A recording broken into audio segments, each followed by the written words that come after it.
कुंदेन्दु तुषारहार धवला या शुभ्रवस्त्रावृता या वीणा वरदण्डमण्डितकरा या श्वेतपद्मासना या ब्रह्माच्युतशङ्करप्रभृतिभिर्देवैः सदा वन्दिता सा मां पातु सरस्वती भगवती निःशेषजाड्यापः जयांचे केलिया स्मरण होय सकळ विद्यांचे अधिकरण तेची वंदू श्रीचरण श्री गुरूंचे ते नमस्कारोनी आता सच्चिदानंदरूपाय विश्वोत्पत्त्यादिहेतवे तापत्रय विनाशाय श्रीकृष्णाय वयं नुमः। श्रीकृष्णाय वासुदेवाय हरये परमात्मने प्रणतक्लेशनाशाय गोविन्दाय नमो नमः। निधाय हृदि विश्वेशं विधाय गुरुवन्दनं बालानां सुखबोधाय क्रियते तर्कसंग्रहः श्रीगणेशं नमस्कृत्य पार्वती शंकरं परं मया चन्द्रजसिंहेन क्रियते पदकृत्यकम् यस्मादिदमहं मन्ये बालानामुपकारकम् तस्माद्धितकरं वाक्यं वक्तव्यं विदुषा सदा।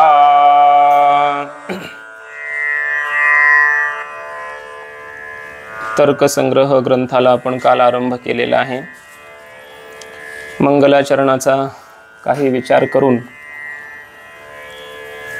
काल आपण पदार्थ म्हणजे काय,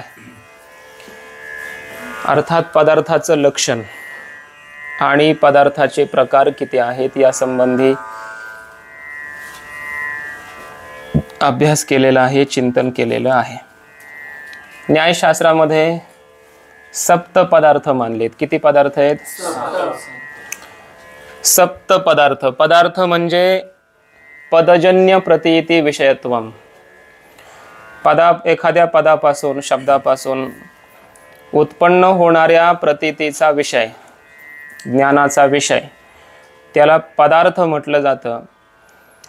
आणि अशा प्रतीतीचे, ज्ञानाचे विषय एकंदरीत या संबंध विश्वात 7च पदार्थ आहेत आणि त्या 7 पदार्थांमध्येच बाकीच्या सर्व वस्तूंचा, पदार्थांचा अंतर्भाव होतो असं न्यायशास्त्राचं म्हणणं आहे।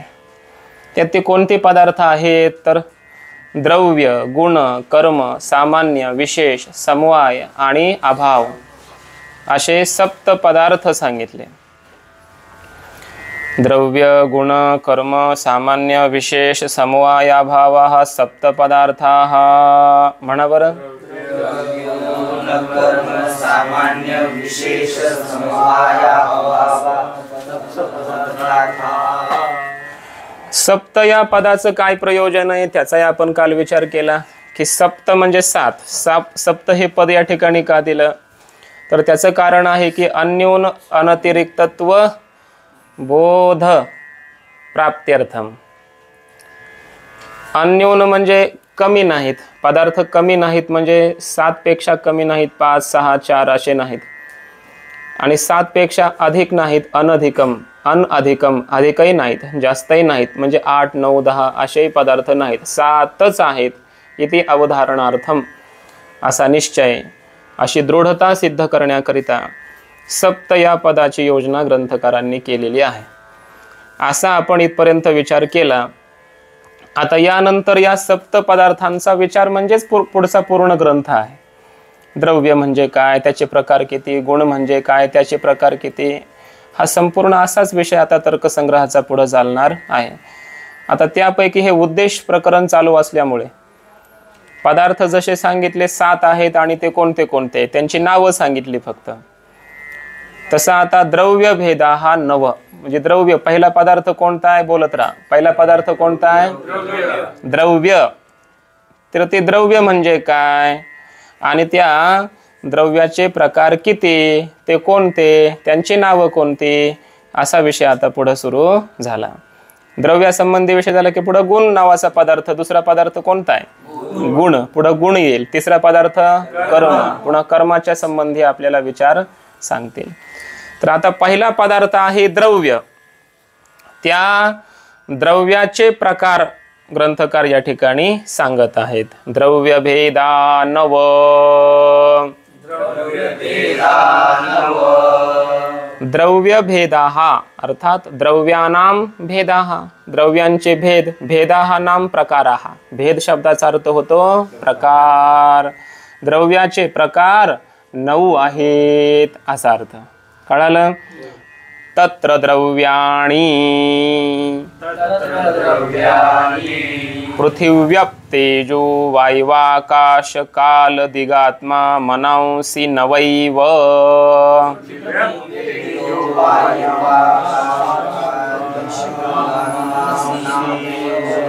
एकाग्र व्हा जरा. एकाग्र व्हा. पूर्ण लक्ष त्या शब्दावर द्या. इकडं तिकडं मन गेलं की मग असं होत आहे.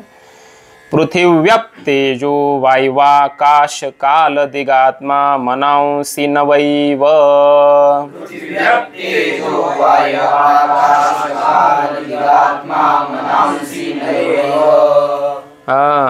तत्र द्रव्याणी.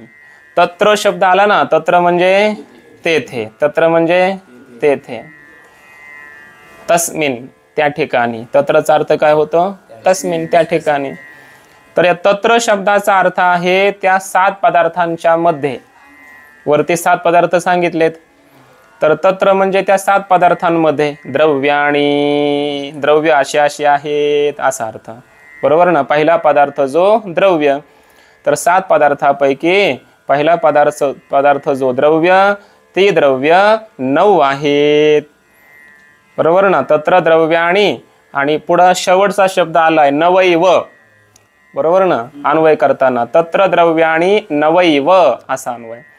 तत्र त्या 7 पदार्थांमध्ये द्रव्याणी द्रव्ये किती आहेत? नवैव. नव एव म्हणजे 9च आहेत. अवधारणार्थम. इथे 9 एव असं का म्हटलं? 8 नाहीत, 10 नाहीत. अन्योन अनतिरिक्तत्व सिद्ध केलं. बरोबर ना? 9 एव असं म्हणण्यातून अवधारण केलं, निश्चय केला.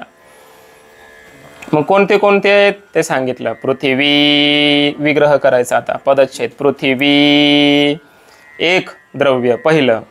दुसरं अप. तिसरं तेजः. तेजो झालं की नाही? पदच्छेद केला तर तेजः. पुन्हा वायू आकाश आहे की नाही? वायू आकाश. काल दिक. दिक आत्मा. मनांसी. हे अनेक वचन झाल्यामुळे मनांसी केलं. किती द्रव्य आहेत? कोणते कोणते? पहिला द्रव्य कोणतं? पृथ्वी असा शब्द आहे. बरोबर? पृथ्वी एक. दुसरं कोण आहे? अप. अप म्हणजे काय? पाणी. शब्द गेला की नाही? दुसऱ्या कौमुदीमध्ये गेला असं. अप म्हणजे जल. नित्य बहुवचनांत आणि स्त्रीलिंगी शब्द आहे हा. अप हा शब्द कसा आहे? स्त्रीलिंगी आणि नित्य बहुवचनांत आहे. त्याची एकवचन द्विवचनाची रूप बनत नाही, फक्त बहुवचनात. अपह, आपह, अद्भिः, अद्भ्यः, अद्भ्यः, अपाम, अपसु अशी फक्त बहुवचनात रूप चालतात. अप शब्द त्याचा अर्थ आहे पाणी. पृथ्वी. अप म्हणजे जल. पुढं काय? तेजः. तेजः असं आहे. पुढं काय? वायू. पुढं काय? आकाश. काल, दिक म्हणजे काय? दिशा. दिक म्हणजे काय? दिशा. पुढं आत्मा आणि शेवटचा आहे मन. मनांसी, मनः मनसी मनांसी, मनस सकारांत शब्द, त्याचं बहुवचन झालं का? कारण हा समास बनला. आता सामासिक पद आहे, इतर द्वंद्व समास आहे आणि म्हणून शेवटी बहुवचन केलं. हे अनेक जण आहेत ना, 9 आहेत ना, त्यामुळे बहुवचन केलं. मग त्याचा समास विग्रह, द्वंद्व समासाचा विग्रह असा होतो. पृथ्वीच, अपच, तेजश्च, वायुश्च, आकाशश्च, कालश्च, दिक्च, आत्माच, मनश्च इति पृथिव्यप तेजो वायुवाकाश काल दिगात्मा मनांसी असा इतर द्वंद्व समास झालेला आहे. प्रत्येकाच्या ठिकाणी च च च घ्यायचं विग्रहामध्ये. द्वंद्व समासाचं स्वरूपच ते असतं. च च च घेतलं जातं. आणि पृथ्वी आणि तेज, आपलं पृथ्वी आणि अप आणि तेज आणि वायू आणि आकाश आणि काल आणि दिशा आणि आत्मा आणि मन, एवढ्या 9 जणांना द्रव्य म्हटलं जातं. समजलं? किती आहेत द्रव्य मग? 9. कोणते कोणते? पृथ्वी, अप, तेज, वायू, आकाश, काल, दिशा, आत्मा, मन, एकंदरीत असे आहेत. आपल्या भाषेमध्ये म्हणायचं आहे तर पृथ्वी, अपच्या ठिकाणी जल घेऊ शकता, तेज, बरोबर ना, तेजच्या ठिकाणी अग्नी, पृथ्वी, जल, अग्नी, वायू, आकाश, काळ, काळ असं करू शकता, किंवा काल, दिशा, आत्मा आणि मन.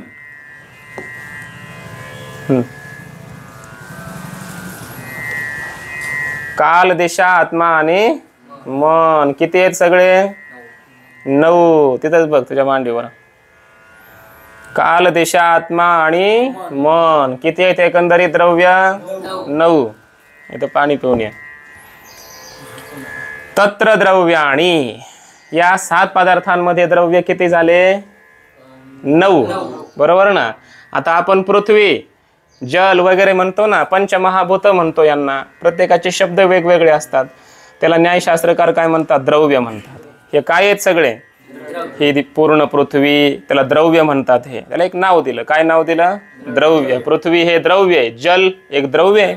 विज्ञानाची भाषा आहे. विज्ञानात द्रव्य असतात की नाही?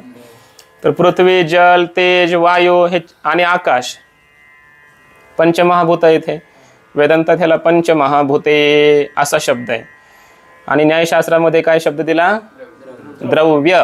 याला द्रव्य म्हटलं त्यांनी. बरं, पुन्हा काल, काल पण एक द्रव्य आहे. दिशा, पूर्व, पश्चिम वगैरे, हे काल म्हणजे कोणता काळ? भूतकाळ, वर्तमान काळ, भविष्यकाळ वगैरे, तोच काळ, त्यालाच काळ म्हणायचं. दिशा, प्राच्यादी, पूर्व, पश्चिम. आत्मा, आपल्या सर्वांचे आत्म्याचे 2 प्रकार करणार, आत्मा, जीवात्मा आणि परमात्मा. आणि पुन्हा मन, सर्वांना मन आहे की नाही? मन. अशी एकंदरीत किती द्रव्य आहेत हे ध्यानात ठेवायचं. यांना द्रव्य म्हटलं यांनी. आत्मा सुद्धा काय आहे? द्रव्य आहे. आणि मन सुद्धा काय आहे? द्रव्य आहे. हे पृथ्वी द्रव्य आहे. हे शरीर काय आहे मग? द्रव्य आहे एक प्रकारचं. शरीर सुद्धा, शरीर कारण पार्थिव आहे म्हणून शरीर सुद्धा काय आहे? द्रव्य. शरीरामध्ये पाणी आहे, द्रव्य. अग्नी आहे, द्रव्य. वायू आहे, द्रव्य. आकाश आहे मध्ये पोकळी, द्रव्य. काल, या शरीराला काही काल वगैरे आहे की नाही? दिशा आहे. आत्मा, आपल्या शरीराच्या आतमध्ये जो आत्मा आहे, जीवात्मा, तो द्रव्यच आहे. परमात्मा ईश्वर, तोही द्रव्यच आहे. आणि मन हे काय आहे? आतमध्ये असणारा द्रव्यच आहे. अशी किती द्रव्य झाली सगळे? 9 द्रव्य आहेत. एवढं समजलं? आता एक या द्रव्याचं लक्षण काय ते दिलंय खाली. अगोदर आपण टीका बघू.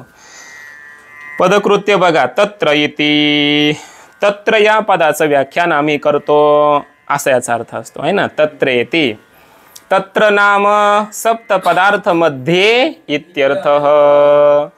तत्र म्हणजे सप्त पदार्थांच्या मध्ये.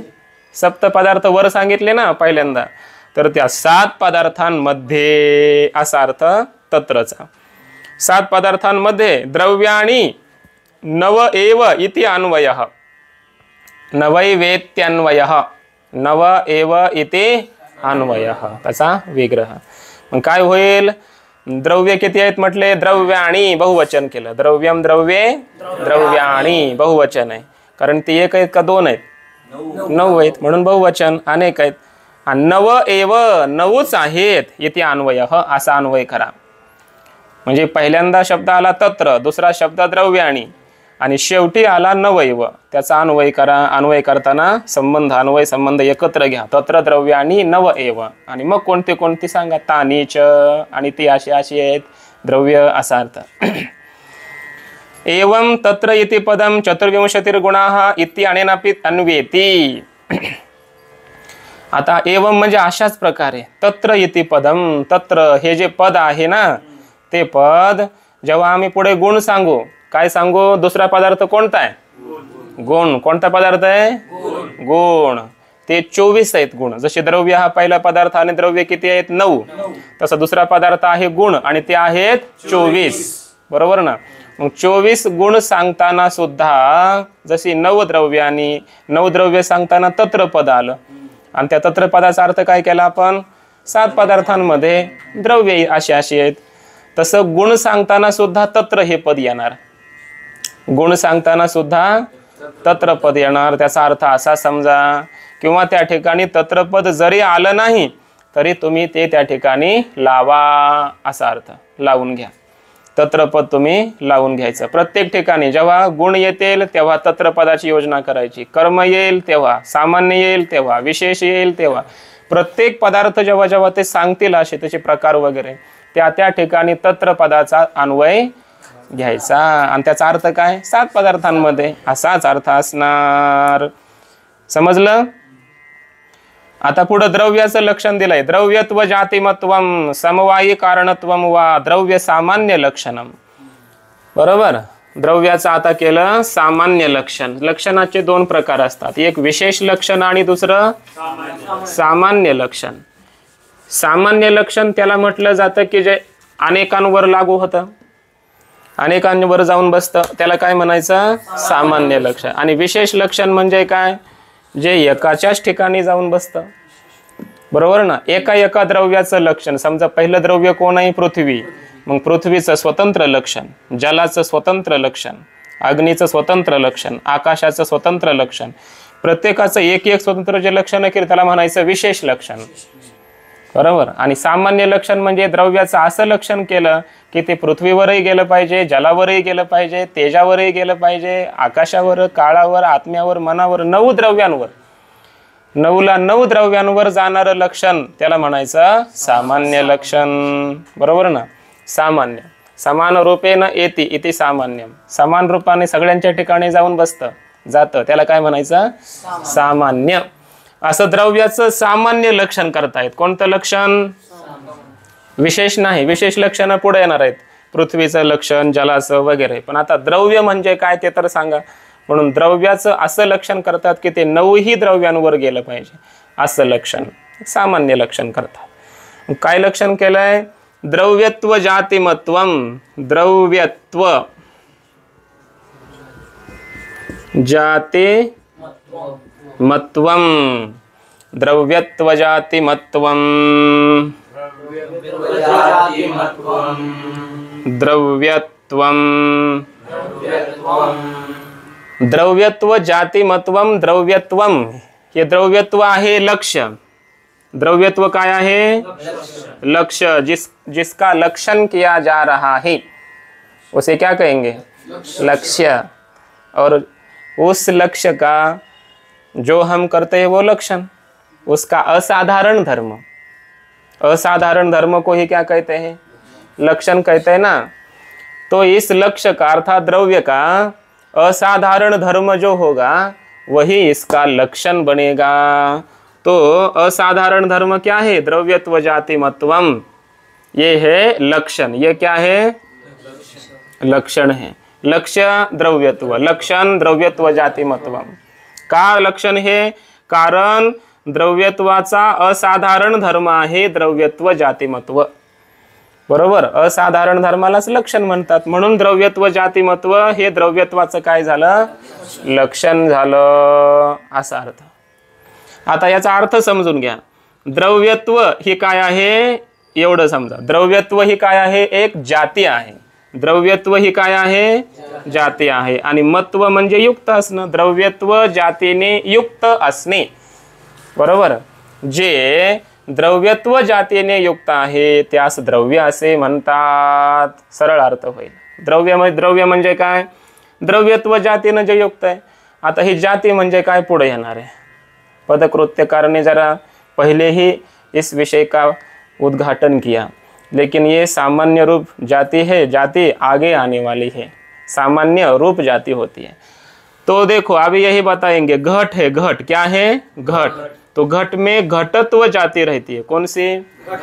घटत्व. त्व प्रत्यय लगा देने का. पट है तो जाति कौन सी रहेगी?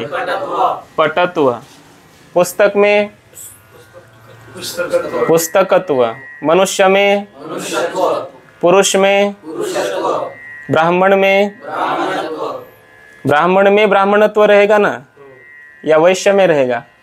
क्षत्रिय में ब्राह्मणत्व रहेगा या क्षत्रिय में क्षत्रियत्व रहेगा?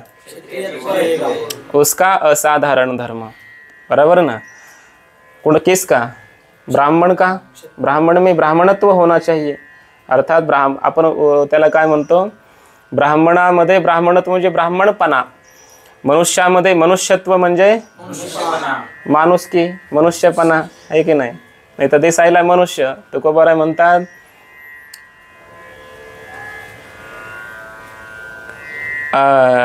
काही नित्य नेमावीन अन्न खायतो श्वान, वाया मनुष्यपण भार वाहेतो वृषभ. वाया मनुष्यपण, त्याचं मनुष्यत्व मनुष्यपण व्यर्थ गेलं.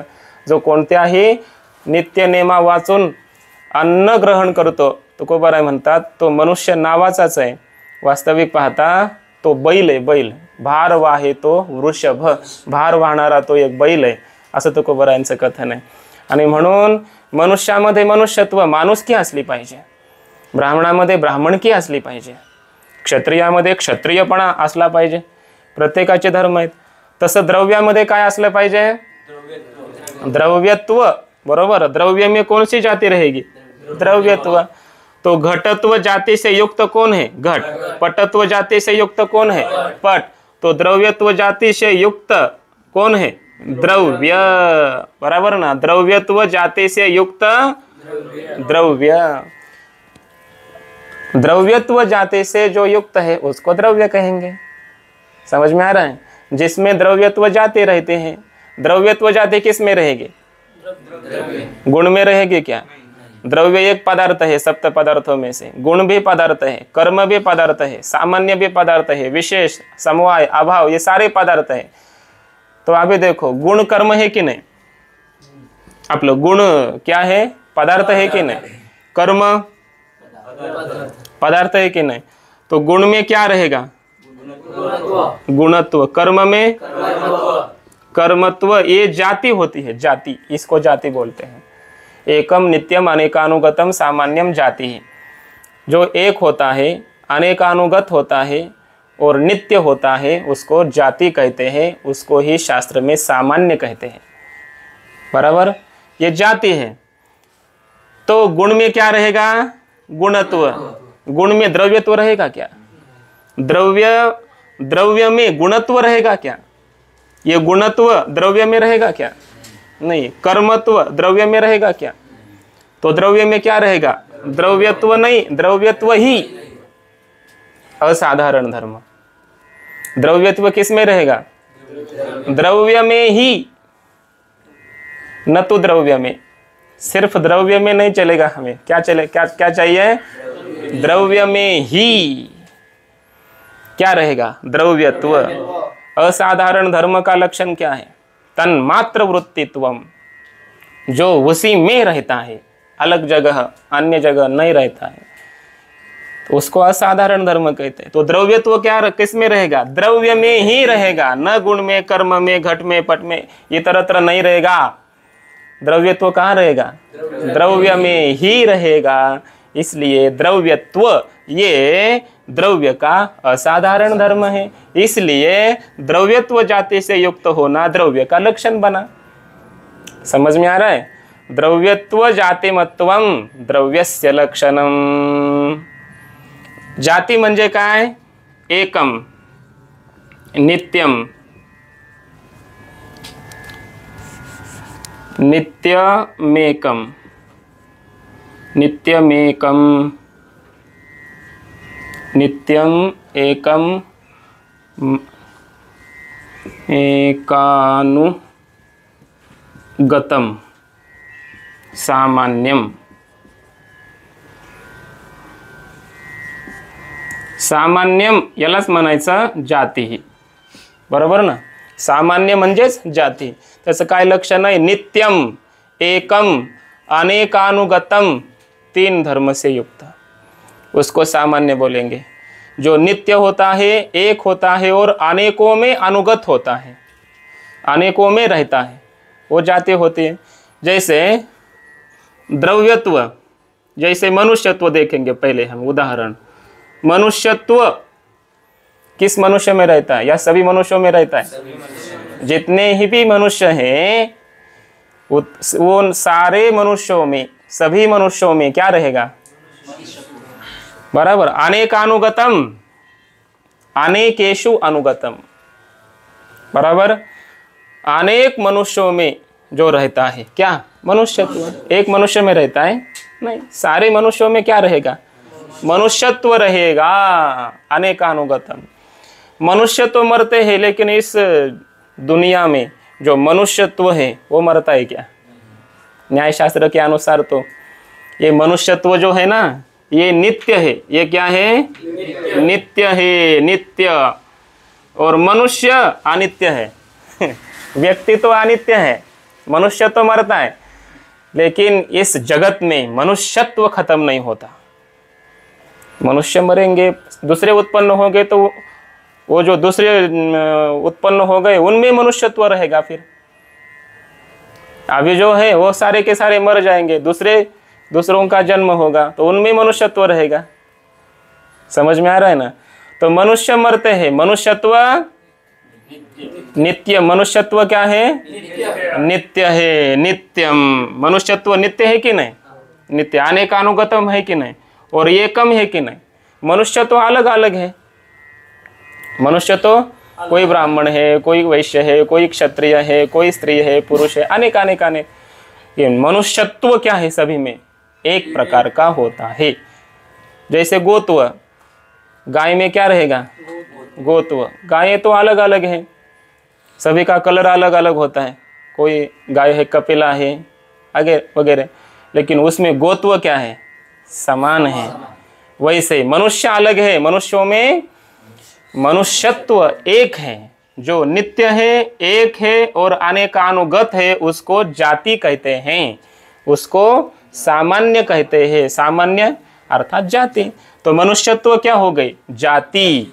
क्यों? क्योंकि मनुष्यत्व नित्य है, मनुष्यत्व एक है, मनुष्यत्व अनेकानुगत है, इसलिए मनुष्यत्व सामान्य है, उसी को जाति कहेंगे। समझ में आ रहा है ना? वैसे पुरुष में पुरुषत्व, सारे पुरुषों में क्या रहेगा? पुरुषत्व। और नित्य रहेगा। पुरुष तो मरेंगे, पुरुषत्व जिंदा रहेगा, बराबर, नित्य रहेगा। और पुरुषत्व एक है, पुरुष अलग है। पुरुष नाना है, भिन्न है। पुरुष में पुरुषत्व क्या है? एक है, एकम, नित्यम, अनेकानुगतम। तो पुरुषत्व जाति हो गई। घटत्व, घट अनेक है, घटत्व एक है। घट फूट जाते हैं, नष्ट होते हैं, घटत्व नष्ट नहीं होता, नित्य है। और अनेक घटों में घटत्व रहता है। तो घटत्व क्या हो गए? घट की जाति हो गई। घटत्व क्या हो गए? घट की जाति। मनुष्यत्व क्या हो गए? मनुष्य की जाति। पुरुषत्व क्या हो गया? पुरुष की जाति। स्त्रीत्व क्या हो गया? स्त्री की जाति। ब्राह्मणत्व क्या हो गया? ब्राह्मण की जाति। तो द्रव्यत्व क्या हो गया? द्रव्य की जाति। द्रव्यत्व जाति मत्वम। तो इस द्रव्यत्व जाति से जो युक्त है उसको द्रव्य कहेंगे। समझ में आ रहा है? और भी द्रव्यत्व जाति है। क्या है? द्रव्यत्व जाति किस में रहेगी? द्रव्य में तो रहेगी। द्रव्य कितने हैं? 9। पहला द्रव्य कौन सा है? पृथ्वी। वो द्रव्य है कि नहीं? तो पृथ्वी द्रव्य है, इसलिए पृथ्वी में द्रव्य तो रहेगा कि नहीं? रहेगा, क्योंकि वो द्रव्य है। पृथ्वी में, जल में, तेज में, वायु में, आकाश में, काल, दिशा, आत्मा, मन, ये 9 द्रव्यों में द्रव्यत्व रहेगा। अनेकेशु, अनेकानुगतम, अनेकों में अनुगत क्या है? द्रव्यत्व। द्रव्य तो कुछ द्रव्य है वो नष्ट हो जाते हैं, द्रव्यत्व नष्ट नहीं होगा। द्रव्य नष्ट होगा, पृथ्वी जल तेज वायु के परमाणु नष्ट होते हैं, वो तो नष्ट होंगे, लेकिन अपने वो कार्य रूप से अनित्य होते हैं, परमाणु उनके नित्य होते हैं, पृथ्वी जल तेज वायु के। काल, दिशा, आत्मा, मन ये तो नित्य ही है। तो द्रव्यत्व क्या हो गया? नित्य, एक, अनेकानुगत, इसलिए द्रव्यत्व क्या है? जाति। द्रव्यत्व क्या है फिर? जाति। सामान्य बोलेंगे उसको, सामान्य भी बोलते हैं और जाति समानार्थी शब्द है। तो द्रव्यत्व जाति हो गई, तो द्रव्यत्व इस जाति से जो युक्त है उसको द्रव्य बोलेंगे। बस इतना काफी है ना? तो ये पहला लक्षण कर दिया, द्रव्यत्व जातिमत्वम द्रव्यत्वम, एक लक्षण हो गया। और दूसरा लक्षण कर रहे समवायी कारणत्वम वा द्रव्य सामान्य लक्षणम, ये द्रव्य का सामान्य लक्षण है। कौन सा? समवायी कारणत्वम, ये लक्षण दूसरा लक्षण कर रहे। कौन सा लक्षण कर रहे अभी? समवायी कारणत्वम द्रव्यत्वम, समवायी कारणत्वम द्रव्यत्वम। आता कोणी विचारील, काय विचारील की पहिलं लक्षण केलं मग दुसरं लक्षण करण्याची काय गरज होती? काफी होतं ना पहिलं समजून घेता घेता, ना की 9 आले, आता 3, 13, 9, 18 कशाला अजून? दुसरं पुढचं लक्षण करण्याचं का? आता आणखी काय आले हे नवीनच बोला, समवायी कारणत्वम। ये तो पहले ही बार सुन रहे हम, ये समवायी कारण क्या होता है? तो इसका उत्तर है कि जो लक्षण जो होता है वो लक्ष्यता सुनकर सिर्फ पहले सुन लो, इसका विश्लेषण आगे आगे आ जाएगा। लक्षण जो होता है वो लक्ष्यता अवच्छेदक से भिन्न होना चाहिए। जैसे लक्षण में अव्याप्ति, अतिव्याप्ति, असंभव ये दोष त्रय है कि नहीं? ये दोष नहीं होने चाहिए। वैसे लक्षण में और एक दोष है, लक्ष्यता अवच्छेदक से युक्त होना। वो लक्षण लक्ष्यता अवच्छेदक भिन्न होना चाहिए। तो लेकिन यहाँ पर क्या होता है? लक्ष्यता अवच्छेद, लक्ष्य क्या है? द्रव्य। लक्ष्य में क्या रहेगी? लक्ष्यता। लक्ष्यता का अवच्छेदक है लक्ष्यत्व, अपना द्रव्यत्व। लक्ष्य कौन है? द्रव्य। द्रव्य में क्या रहेगी? लक्ष्यता। लक्ष्यता का अवच्छेदक है द्रव्यत्व, द्रव्यत्व। तो लक्ष्यता अवच्छेदक क्या बन गया? द्रव्यत्व। और लक्षण भी क्या बन रहा है? द्रव्यत्व। बराबर ना? तो लक्षण लक्ष्यता अवच्छेदक से भिन्न होना चाहिए, लेकिन यहाँ पर भिन्न नहीं हो रहा है। लक्षण भी द्रव्यत्व और लक्ष्यता अवच्छेदक भी द्रव्यत्व एक हो रहा है, इसलिए इसमें दोष आ गया। लक्ष्यता अवच्छेदक से युक्त होना, ये दोष आ गया, ये सदोष लक्षण है, इसलिए दूसरा लक्षण कर दिया। कौन सा? समवायी कारणत्वम। अब इस लक्षण में कोई दोष नहीं। अब इसका अर्थ समझ लो।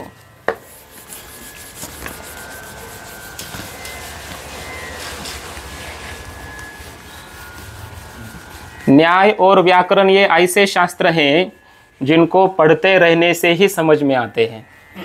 अगर एक दिन में आओगे और सभी में मुझे समझना चाहिए ऐसी इच्छा रखोगे तो आपको एक दिन भी नहीं आना चाहिए।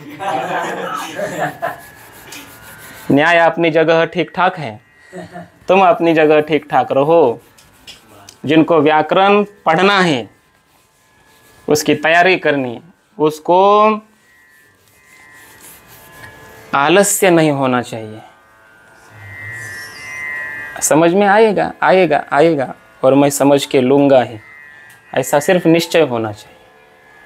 आज ही मेरे समझ में आ जाए, ऐसी इच्छा रखने से मोबाइल भी समझ में नहीं आता है तो न्याय कैसे आएगा?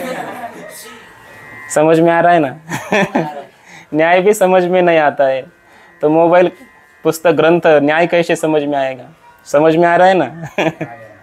समवायी कारणत्वम, ये दूसरा लक्षण है। तो न्याय शास्त्र में 3 कारण हैं। कार्य के उत्पत्ति का जनक उसे कारण कहते हैं, जिससे कार्य उत्पन्न हो उसे क्या बोलते हैं? अभी सामान्य रूप से बोलेंगे, आगे तो कार्य का लक्षण, कारण का लक्षण, वो कितने हैं, वो सभी विषय आगे आने वाला है, वो तो शास्त्र का विषय ही है। अभी तो सामान्य रूप से बोलेंगे, कार्य जिससे उत्पन्न होता है उसको क्या बोलेंगे? कारण बोलेंगे। क्या बोलेंगे? पुत्र जिससे उत्पन्न होता है वो पिता को क्या बोलेंगे? जनक। कारण, पुत्र का जनक रूप क्या हो गया? वो कारण हो गया कि नहीं? और पुत्र कार्य, घट कार्य और मृत्तिका कारण, मृत्तिका से घट हुआ। कुलाल कुम्हार, कुम्हार से घट हुआ, कुलाल से तो कुम्हार बोलते हैं उसको ना, उससे क्या हो गया? घट हो गया, तो कुम्हार है। और मृत्तिका है, वो दंड चक्र है, वो सारे क्या हो गए? वो घट के कारण बन गए, बराबर ना। तो ऐसे जो कारण होते हैं किसी भी कार्य के, वो 3 कारण बताए गए न्यायशास्त्र में। पहला है समवायी कारण, दूसरा है उसको सिर्फ अ लगा देने का असमवायी कारण, और तीसरा है निमित्त कारण। कौन सा? निमित्त कारण। कितने कारण हो गए?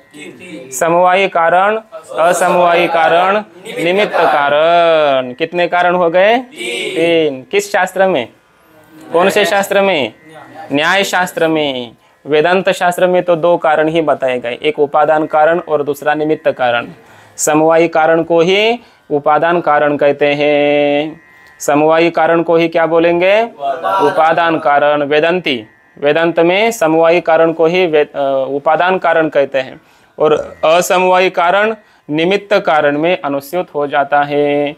इसलिए वेदांत में कारण 2 ही है, एक उपादान और दूसरा निमित्त कारण। न्यायशास्त्र में कारण 3 है, एक समवायी कारण, 2 असमवायी कारण और 3 इनके व्याख्या लक्षण आगे आ जाएंगे। ये उद्देश्य प्रकरण है, इनका सिर्फ परिचय, नामतः परिचय अभी बता रहे। तो समवायी कारण जो होता है उसको ही द्रव्य कहते हैं। समवायी कारणत्वम द्रव्यत्वम, ये लक्षण कर दिया। लक्षण क्या हो गया अभी? समवायी कारणत्व। लक्ष्य क्या है? द्रव्यत्वम लक्ष्य है, लक्षण समवायी कारणत्वम।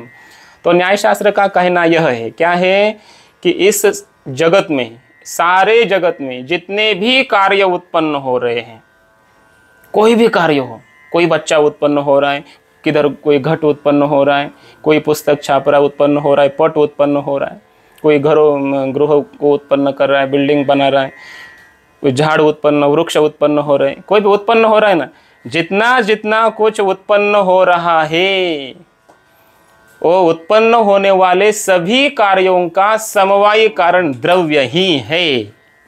क्या सिद्धांत है? उत्पन्न होने वाले सभी कार्यों का समवायी कारण। कौन सा कारण? असमवायी नहीं, निमित्त नहीं, सभी कार्यों का समवायी कारण द्रव्य ही होता है। द्रव्य कौन है?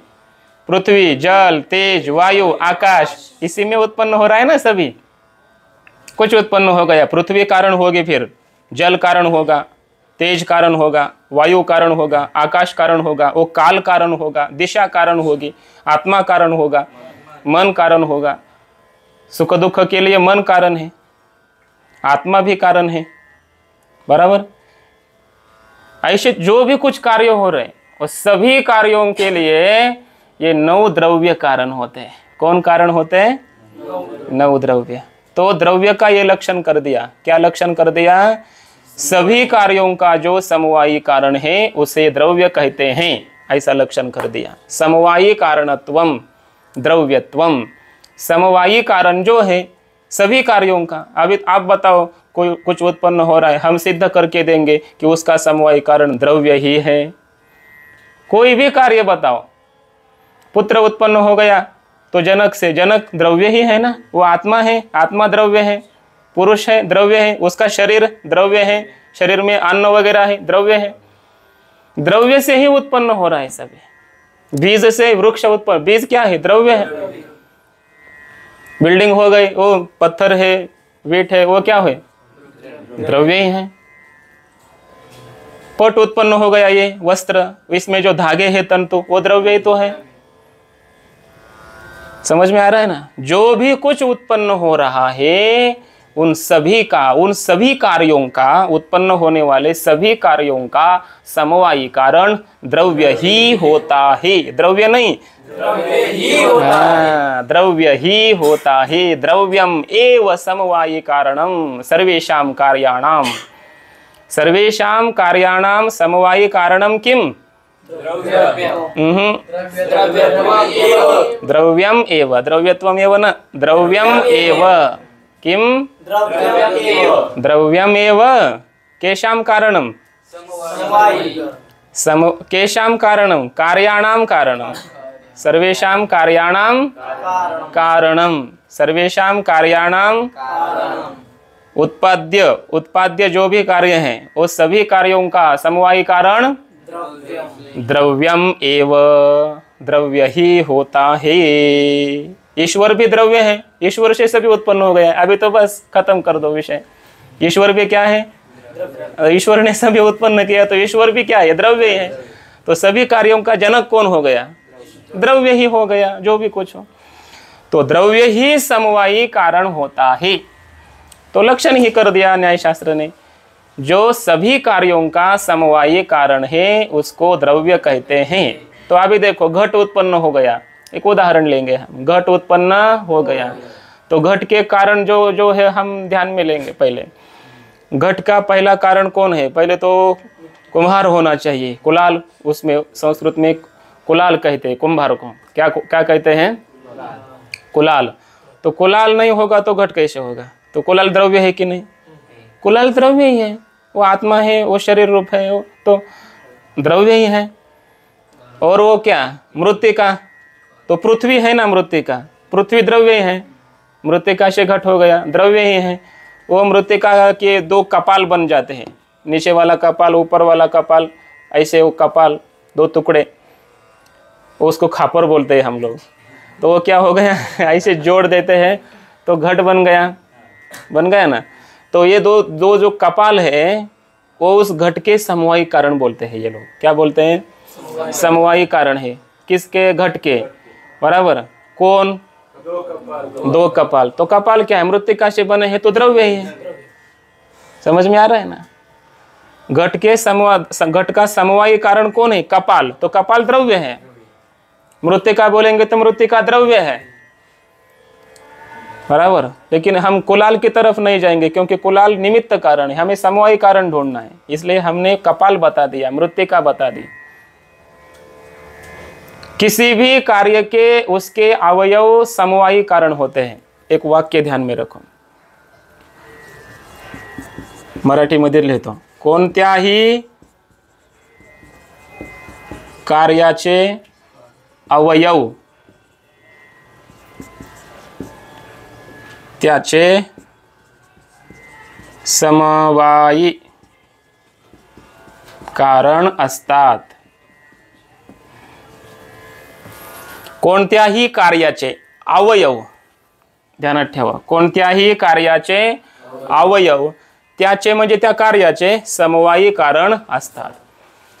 बरोबर। आता हे शरीर आहे, ये क्या है? शरीर। शरीराचे हात, पाय, नाक, कान, डोळे हे काय आहेत? अवयव आहेत। हे सर्व अवयव आहेत म्हणून शरीर आहे। हे सर्व अवयवच या शरीराचे झाले मग समवायी कारण। काय झाले? समवायी कारण। तर हे अवयव म्हणजे कोण आहे? मग द्रव्य आहे की नाही?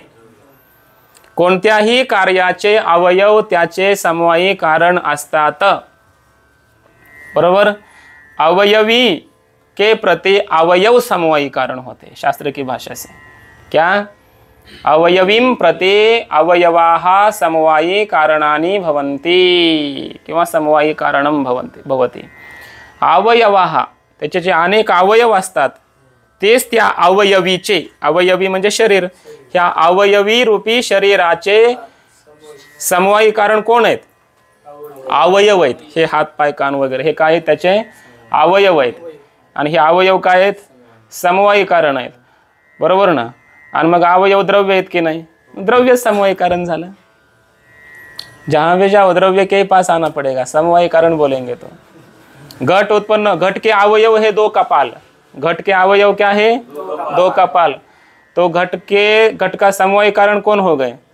दो कपाल। अवयव ही अवयवी के समवायी कारण होते हैं। तो दो अवयव रूप कपाल घट के समवाय कारण है, तो कपाल द्रव्य तो है, बराबर। गन्ना उगता है, गन्ना उसके अवयव होते हैं कि नहीं, कांडे बोलते हैं, वो उसके क्या है, समवाय कारण है गन्ने के, तो वही तो द्रव्य ही है ना, वो फिर द्रव्य ही क्या हो गया, उसका समवाय कारण। अवयव वृक्ष है, ये सारे फांद्या है, पुष्प है, ये उसके अवयव है कि नहीं, ये अवयव ही उस वृक्ष के समवायी कारण है, वो तो द्रव्य ही है, फिर द्रव्य ही समवायी कारण होता है किसी भी कार्य का, बराबर। तो लक्षण ही कर दिया, जो समवायी कारण होता है सभी कार्यों का, किसी एक कार्य का नहीं, जहां भी कोई कार्य हो उस कार्य का जो समवायी कारण होता है उसको हम द्रव्य कहेंगे। ये द्रव्य का लक्षण है, समझ गए। तो द्रव्य कितने हैं, 9। पदार्थ कितने हैं, 7। पहला पदार्थ द्रव्य, कितने द्रव्य है, 9। और द्रव्य का लक्षण क्या हो गया, पहला लक्षण क्या हो गया, द्रव्यत्व जातिमत्वम, पहला लक्षण। उसमें दोष आ गया, कौन सा दोष आ गया, लक्ष्यता अवच्छेदक से अभिन्नता, ये दोष आ गया। तो दूसरा लक्षण कर दिया द्रव्य का, कौन सा, समवायी कारणत्वम, यही द्रव्य का दूसरा लक्षण है। सभी द्रव्यों का, सभी कार्यों का जो समवायी कारण होता है उसको द्रव्य कहते हैं। समझ में आ गया। और एक लक्षण कर दिया है इन्होंने, और एक लक्षण क्या, गुण कर्म भिन्नत्वे सते सामान्यवत्वम द्रव्यस्य लक्षणम, गुण कर्म से जो भिन्न होता है, कौन सा लक्षण है, द्रव आप गुण कर्म भिन्नत्वे सति सामान्यवत्वम, सामान्यवत्वम क्या हो गया, द्रव्यत्वम। ये तीसरा लक्षण है। अभी इसको हम खोड़ देंगे, नहीं तो यही हमारे खोपड़ी में रह जाएगा ऐसे ही।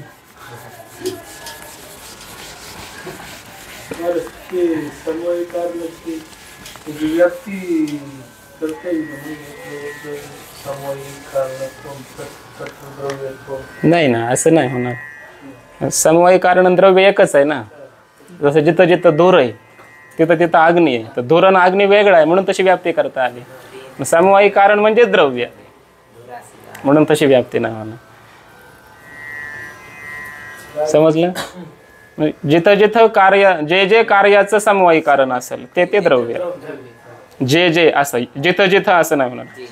यत यत कार्यस्य समवायी कारणम तदेव द्रव्यम, असं जे जे कार्याचं समवायी कारण असेल ते तेच द्रव्य असतं असं।